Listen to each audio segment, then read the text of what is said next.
আসসালামু আলাইকুম রহমতুল্লাহি ওবরাকাত। সম্মানিত দর্শক, আজকে বাংলাদেশের দূতাবাস খামিজ মোশাহিদ আবাতে এসেছিল।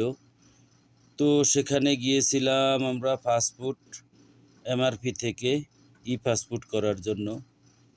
তো সেখানে আমার ছেলের ভোটার আইডিও দিছি ইমার্জেন্সি যোগাযোগ করার জন্য। তো সেখানে দেখেন আমার ছেলের নাম হচ্ছে আব্দুল খালেক। ওনারা কি লেখছেন আপনারা নিজ স্বচক্ষে দেখেন। তো বলবেন তো আমরা মিথ্যে বলছি। তো আমাদের প্রবাসীদের এই সমস্ত কারণে আমরা বিভিন্ন হয়রানি হইতে হয় দেশে গিয়ে, এবং আসার সময় এবং যাওয়ার সময়। তো দয়া করে ডক্টর ইউনূস স্যার যেন এই ব্যাপারগুলি একটু লক্ষ্য করেন এবং ওনাদেরকে ওয়ার্নিং দিয়ে দেন। আর এখনও কিছু কিছু আওয়ামী লীগের কু রয়ে গেছে।